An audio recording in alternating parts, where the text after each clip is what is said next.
Buenas tardes, vamos a ubicarnos por favor en el libro de Proverbios, en el Antiguo Testamento, Proverbios capítulo 18. Con el favor del Señor vamos a terminar el estudio de este Proverbios. Proverbios 18, y vamos a leer los versículos del 19 al 17, Proverbios 18, 17 al 24. 17 al 24. Dice la palabra de Dios: Justo parece el primero que aboga por su causa, pero viene su adversario y le descubre. La suerte pone fin a los pleitos y decide entre los poderosos. El hermano ofendido es más tenaz que una ciudad fuerte, y las contiendas de los hermanos son como cerrojos de alcázar. Del fruto de la boca del hombre se llenará su vientre, se saciará del producto de sus labios. La muerte y la vida están en poder de la lengua, y el que la ama comerá de sus frutos. El que haya esposa halla el bien y alcanza la benevolencia de Jehová. El pobre habla con ruegos, mas el rico responde durezas. El hombre que tiene amigos ha de mostrarse amigo, y amigo hay más unido que un hermano. Oremos. Bendito Padre Celestial, venimos ante tu presencia en esta tarde, agradecidos, Señor, porque nos has sostenido, nos has bendecido por pura gracia, Señor, no porque lo hemos merecido. Tu gracia ha sido mucho más abundante en medio de nuestras debilidades. Gracias por estar tan atento con nosotros. Así que pedimos que nos sigas cuidando, nos sigas sustentando en medio de este tiempo, que podamos aprender de tu palabra, que tu voluntad, Dios mío, podamos aprender, entender, danos iluminación por medio de la obra de tu Espíritu Santo, y que sea de gran bendición a nuestras almas este tiempo. En el nombre de Cristo Jesús. Amén.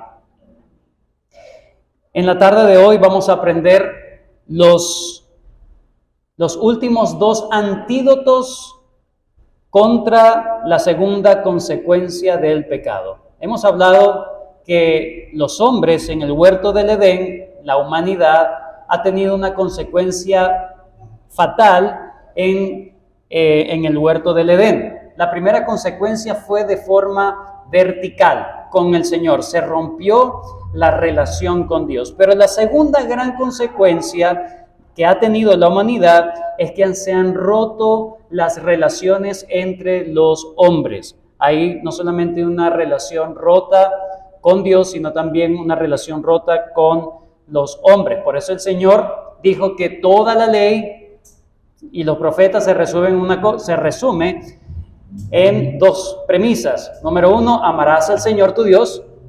Es decir, hay que restaurar esa comunión vertical de los hombres con el Creador. Amarás al Señor tu Dios con toda tu alma, tu mente, tu corazón y tu fuerza, y a tu prójimo como a ti mismo.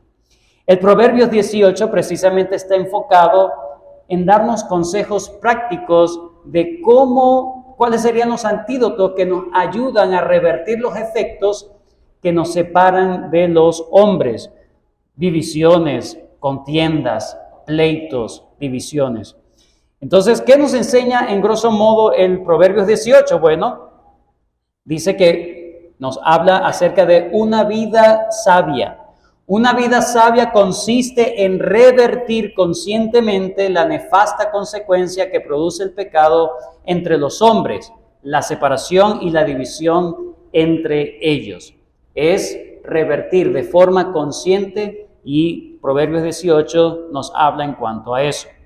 Los versículos 17 al 24 que acabamos de leer nos hablan de dos antídotos más que contrarrestan seguir en esta condición de caída, ¿verdad? Que una de las marcas de la caída es estar en enemistad, no solamente con Dios, sino también con nuestro prójimo. Ahora, todos los consejos que hemos escuchado hasta ahora, desde el versículo 1 hasta el versículo 16, incluyendo los versículos que vamos a ver hoy del 17 al 24, hermanos, todo debemos interpretarlo a la luz de la gracia de Dios. Todos debemos interpretarlo a ello. Nosotros podemos tener muy buenas intenciones. Podemos seguir al pie de la letra todos estos consejos prácticos que nos dan los proverbios, pero nunca nos olvidemos de que somos débiles. Nunca nos olvidemos de que somos hombres y mujeres caídos, imperfectos, que tarde o temprano no vamos a permanecer con toda la fuerza de nuestro corazón, no vamos a permanecer haciendo lo que le agrada al Señor. Por eso debemos depender siempre de su fuerza, debemos depender siempre de su gracia. Debemos hacer lo que dice el Proverbios 18, versículo 10. ¿Qué dice el versículo 10? Torre fuerte es el nombre de Jehová, a él correrá el justo y será levantado. Todos los consejos que se nos dan en el Proverbios 18 y en todos los proverbios, hermanos, sí, deben ser seguidos, deben ser abrazados, deben ser tenidos en diligencias, deben ser practicados en diligencia, pero no confiando nunca en nuestras fuerzas, sino siempre acudiendo a la constante gracia de Dios, a esa torre fuerte, a esa gracia que el Señor dispensa a todos los que son humildes. Para ir a buscar ayuda se necesita alguien que se vea en necesidad de ayuda. Juan 15:5, el Señor Jesucristo dijo: yo soy la vid y vosotros los pámpanos. El que permanece en mí y yo en él, este lleva mucho fruto, porque separados de mí, nada podéis hacer. Así que lo que vamos a interpretar o vamos a ir estudiando desde el versículo 17 de Proverbios 18 hasta el versículo 24, no nos olvidemos de la palabra clave: humildad para buscar esa gracia de Dios. Humildad. El cristiano lucha por ser humilde. El cristiano lucha por no ser un hombre egoísta, aislado, como en el versículo 1 y 2 de Proverbios 18. Dice: su deseo busca el que se desvía y se entremete en todo negocio. Para no hacer eso, para no ser una persona aislada que busca, que es un egocéntrico, el cristiano lucha buscando correr a la torre fuerte. El cristiano lucha por no tener actitudes y gestos y palabras egocéntricas, como lo vimos desde el versículo 3 hasta el versículo 11.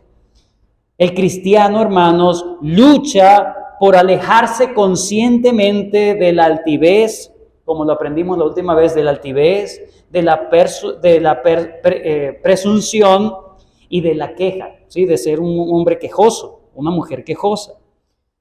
Y quiere vivir más bien de forma consciente, cultivando un espíritu sabio y generoso, como lo vimos la última vez en los versículos 12 al 16. Pero aunque quiere y anhele y se esfuerza en eso no anula su dependencia total y su búsqueda de la gracia de Dios para hacer esto de forma consciente. Hemos visto entonces dos antídotos para contrarrestar precisamente esos efectos nefastos que nos separan de los demás hombres. Hoy vamos a aprender el tercer y el cuarto antídoto. Vamos con el tercer antídoto. Ese tercer antídoto lo vamos a encontrar en los versículos 17 y 18. 17 y 18 sería nuestro tercer antídoto. ¿Cuál es? Vamos a leerlo y explicamos. Dice la palabra de Dios: justo parece el primero que aboga por su causa, pero viene su adversario y le descubre. La suerte pone fin a los pleitos y decide entre los poderosos. Lo primero en este tercer antídoto es poner freno. Esa sería la palabra clave. Aguantarse. Poner freno a. ¿Poner freno a qué? El versículo 17 nos habla en primer lugar de una actitud. Poner freno a una actitud autoindulgente, autojustificante, por así decirlo. Versículo 17 dice: justo parece el primero que aboga por su causa, pero viene su adversario y le descubre. En la Nueva Versión Internacional dice, el primero en presentar su caso parece inocente, hasta que llega a la otra parte y lo refuta. Es una persona precipitada simplemente a dar una imagen de que es una persona muy justa, muy recta, pero hay otras personas que sí lo conocen de verdad. Entonces es una persona que vive de apariencias nada más, pero tarde o temprano se va a saber quién es esa persona. Es una persona, la persona autoindulgente, la persona autojustificada ante los demás, es una persona básicamente que siempre se va a erigir como juez de los demás. Yo hago las cosas bien, ustedes no. Ustedes no son como yo, yo lo haría mejor que otros. ¿Por qué? Porque yo tengo la moral para hablar. Porque yo sí puedo decir las cosas. Pero al final se da cuenta, o al final alguien lo puede descubrir. Mira, tú no eres tan sabio o tan justo como te dices, porque tú también pecas. Note, por ejemplo, cuando David, luego de haber pecado con Betsabé, en 2 de Samuel capítulo 12 es confrontado por el profeta Natán. Y Natán viene y le habla de algo que pasa, ¿verdad? Un ejemplo. Y David juzga correctamente. Pero con una rectitud tan grande, David dice, a este hombre hay que hacerle esto, esto y aquello por lo que ha hecho. Y Natán le dice, ese eres tú. Llegó y lo descubrió. Pero hasta ese momento, David, aunque sabía que había pecado contra el Señor, él mismo se hizo autoindulgente. Bueno, no es tan grande el pecado, no es tan grande mi pecado. Y vivió con esa conciencia aplacada, vivió con ese callo en su mente, ¿verdad? Para decir, bueno, yo sigo haciendo mis rituales, mis sacrificios delante de Dios, no importa lo que pasó. Y cuando se supone que él va a hacer juicio contra una persona, entonces su juicio es muy severo contra los demás. Ahora, pero ese juicio debería ser para ti. ¿Qué espera una persona cuando lo van a juzgar? Ten misericordia, por favor. Ten misericordia de mí. Cuando se trata de uno pide misericordia. Pero cuando se trata del otro, somos implacables. Proverbios 18 dice, detente antes de ponerte a juzgar al otro. Porque básicamente cuando tú juzgas al otro, seguramente tú no estás libre de toda culpa también. Entonces somos muy rápidos para juzgar, somos muy duros para juzgar, somos muy rápidos y ligeros para criticar el pecado de otras personas. Y a veces debemos poner freno. ¿Cómo está también mi propia vida? Como dice en Gálatas capítulo 6, versículo 1, hermanos, si alguno fuere sorprendido en alguna falta, vosotros que sois espirituales, restauradle con espíritu de mansedumbre, considerándote a ti mismo, no sea que tú también seas tentado. Cuando yo voy a corregir a una persona, aún lo voy a juzgar, yo debo entender, yo puedo estar en la misma condición. Y podemos practicar lo que es la ley de oro, ¿sí? O la regla de oro. Gracias. ¿Cuál es la regla de oro? No hagas lo que no te gustaría que te hicieran. Pero necesitas escucharme. Bueno, cuando tú vas a juzgar a otro, escúchalo también. Me hubiese gustado que me dieran la oportunidad de explicar. Bueno, da tú la oportunidad de explicar. Justo parece el primero que aboga por su causa, pero viene a su adversario y le descubre. Entonces, lo primero es no confiarse en que uno sí es intachable. No, sino que cuando vas a hacer un juicio, podemos hacer un juicio, sí, pero un juicio como le agrada al Señor, con misericordia incluso, con misericordia. El autoindulgente confía tanto en su percepción o sentido de justicia, porque yo sí juzgo rectamente y se erige como juez de los demás, pero él juzga al final, este hombre juzga según su criterio, sus normas, sus leyes y no según la ley de Dios, porque si él juzgara según la ley de Dios, él sería humilde. Versículo 18, está dentro del mismo contexto. La suerte pone fin a los pleitos y decide entre los poderosos. O como dicen la Nueva Versión Internacional, el echar suerte pone fin a los litigios y decide entre las partes en pugna. O la Biblia de las Américas dice, la suerte pone fin a las contiendas y decide entre los poderosos. Muy parecido. ¿Por qué habla de la suerte? ¿Por qué se pueden conectar el primer versículo 17 y el segundo? Porque ambos hablan de lo mismo. ¿Quién tiene la capacidad de decidir recta y justamente? Cuando se habla de la suerte, hermanos, no se está diciendo simplemente colocar las cosas en manos del destino, ¿sí? Los judíos tenían en claro que la suerte no existe. Existe la providencia de Dios. Para ellos la palabra suerte es la providencia de Dios. Dios habla por medio de todas las obras que pasan en la historia. ¿Ok? Dios está dictando su voluntad. Ahora, para nosotros suerte es dejar algo a la casualidad. No es confiar en la casualidad, sino confiar en el verdadero juicio de Dios. Proverbios 16:33 dice, la suerte es echada en el regazo, mas de Jehová es la decisión de ella. Así pensaban los judíos. Entonces cuando dice el versículo 18, la suerte pone fin a los pleitos y decide entre los poderosos, es una referencia implícita a lo que es la ley de Dios.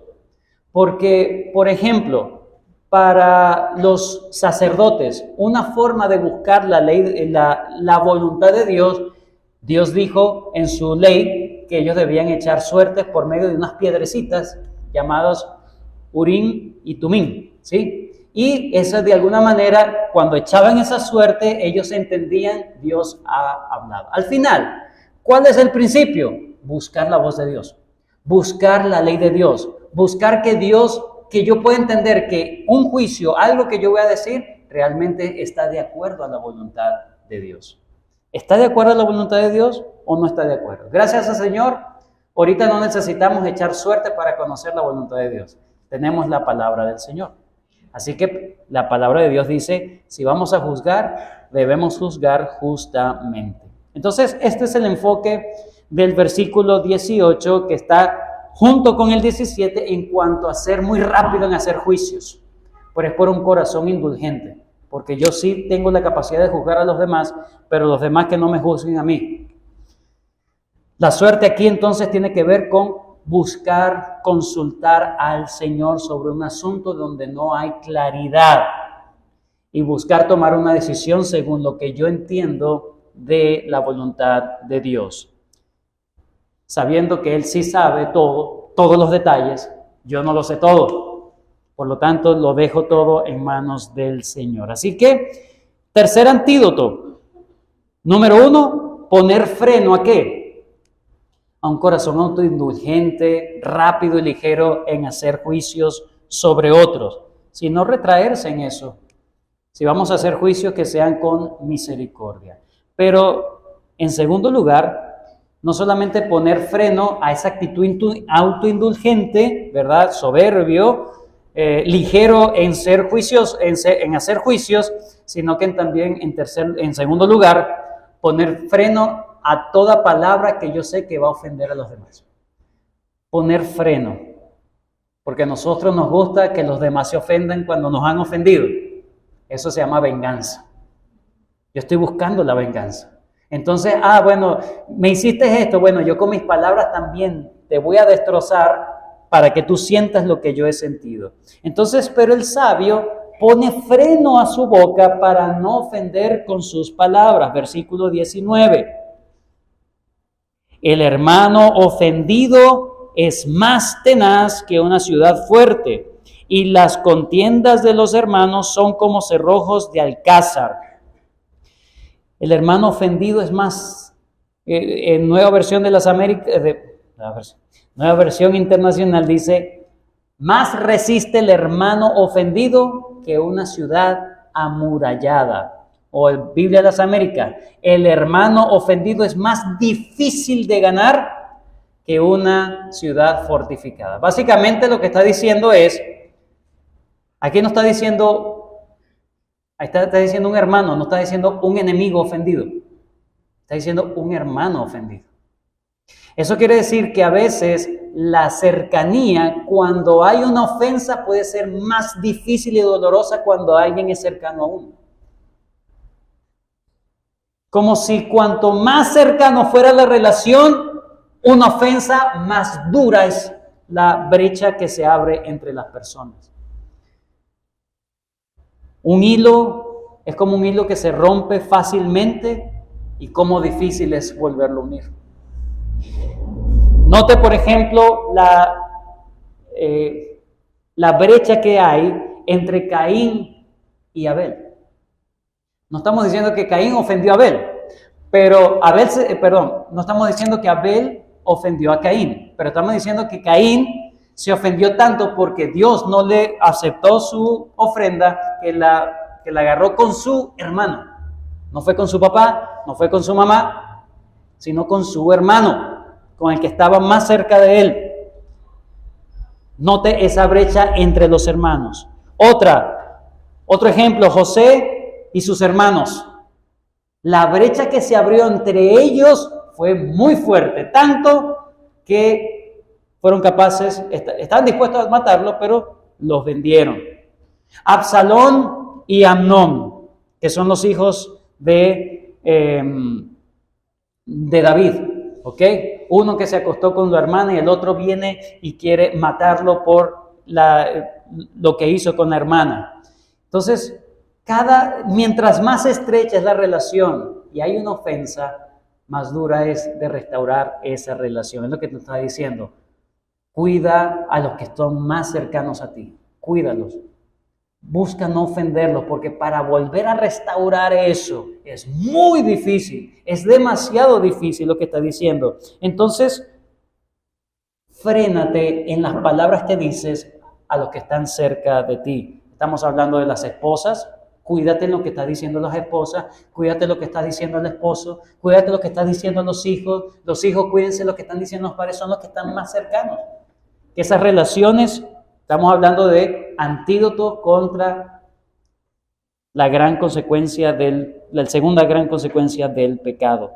Es muy doloroso, es muy fuerte. Versículo 20. El fruto de la boca del hombre se llenará.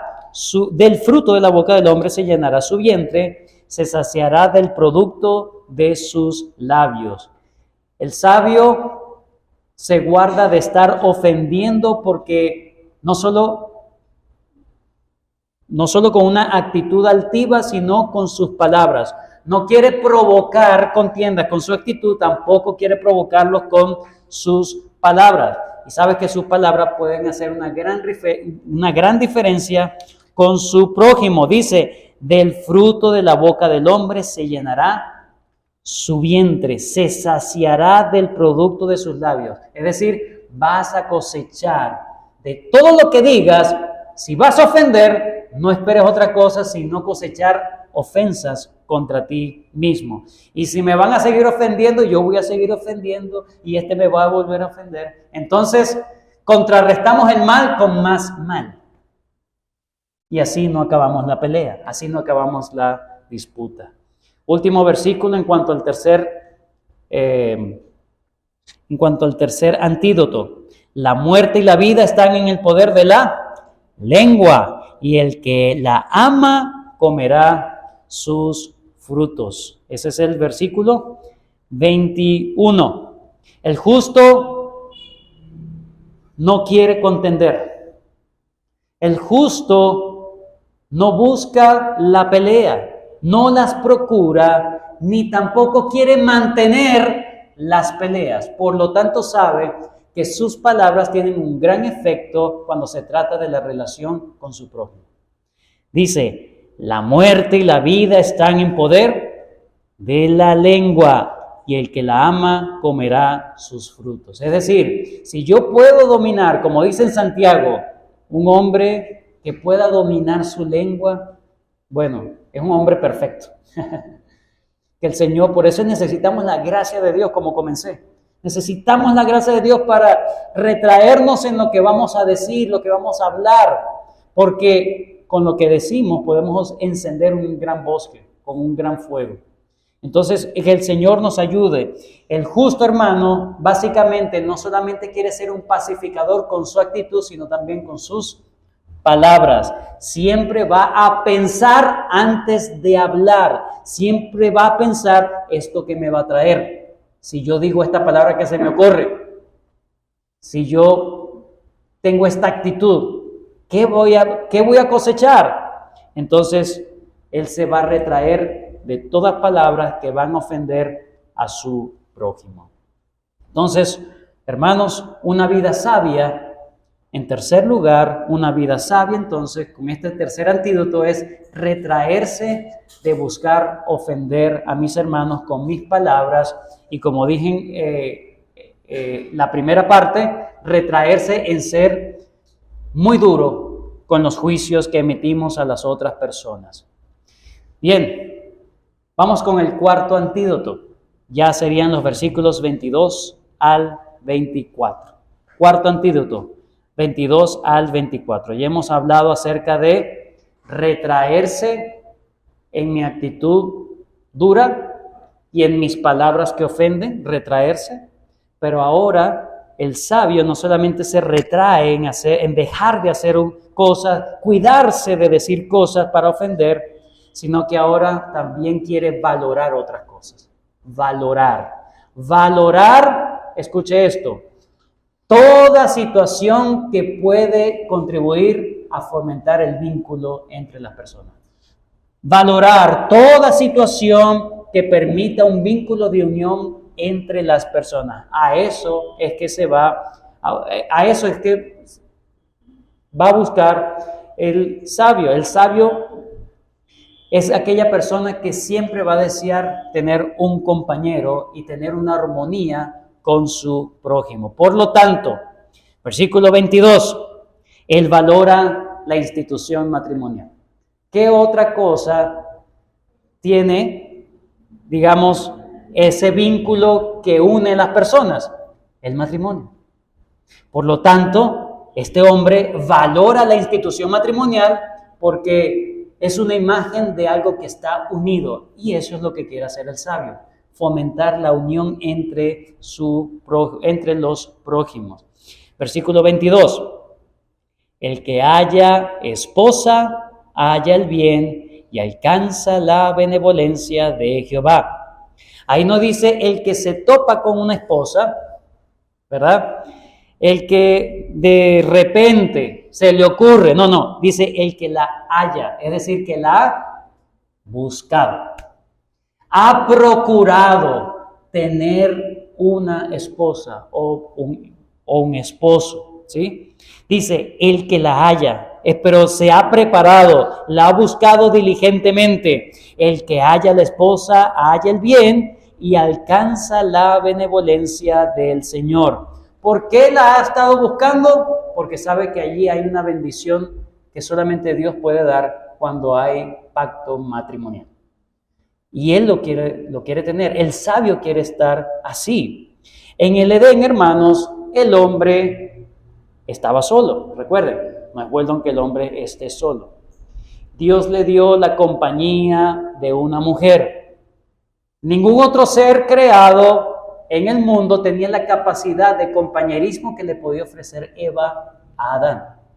Así que es un acto de consideración, un acto de amor de Dios, es un acto de bondad de Dios para darle una compañera que no podía tener en otro lado, porque los sabios no quieren estar solos, no quieren andar solos, quieren tener un compañero, una compañera de vida. Por eso entienden y luchan porque la institución matrimonial, no solamente aguantar la institución matrimonial, no, el sabio, el cristiano, Señor, dame la capacidad de aguantar. No es aguante, no, es ame y ame. Así debe ser en la institución matrimonial. No es pedirle la gracia de Dios para aguantar, sino para amar. No es pedirle la gracia de Dios para soportar, sino para valorar, para respetar y para amar. El sabio ve entonces la unión conyugal como una muestra de la misericordia de Dios para establecer relaciones con el prójimo. Versículo 23. Qué interesante. El pobre habla con ruegos, mas el rico responde durezas. Entonces, no solamente valora, por ejemplo, la institución matrimonial que nos habla de los vínculos de unión entre las personas, sino también que valora actos de misericordia que crean vínculos entre personas. Valora los actos de misericordia con el prójimo porque sabe que ahí se forman vínculos de unión con esta persona. El sabio es generoso, es misericordioso, es amable y eso crea vínculos con otras personas. Cuando usted pasa, por ejemplo, hacia una urbanización y está un vigilante, por ejemplo, y usted lo mira, déjame pasar. No te estoy preguntando, o sea, es la casa, ¿sabes? Qué relación tan hermosa, ¿verdad? Tan espléndida con este hombre, ¿verdad? Un desconocido.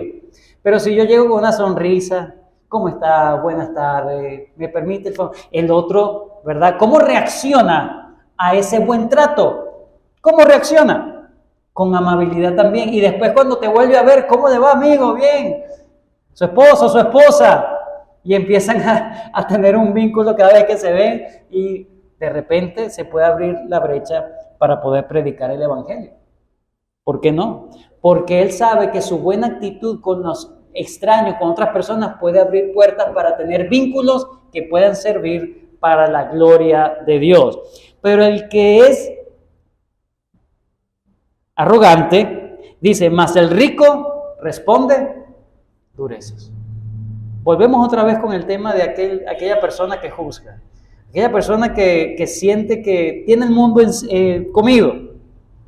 Esta es una persona que ha puesto su confianza, en vez de ir a esa torre fuerte, como un humilde, se ha refugiado en su dinero. Mire el versículo 11, Proverbios 18:11.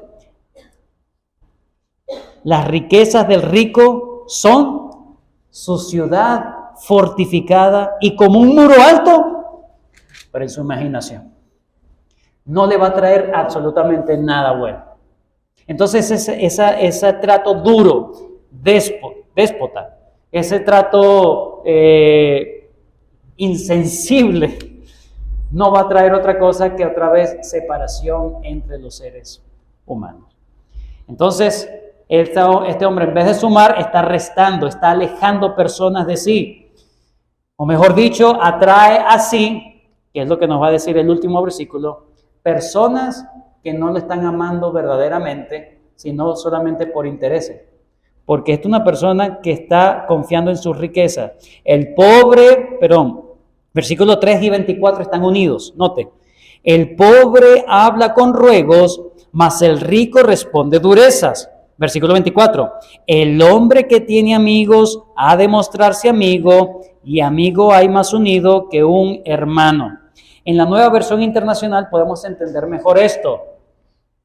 Dice, hay amigos que llevan a la ruina, y hay amigos más fieles que un hermano. En la Biblia de las Américas lo traduce muy similar.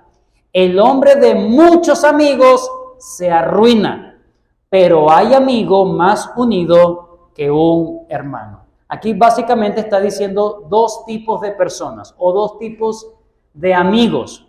Unos que están simplemente por interés y otros que están por amor.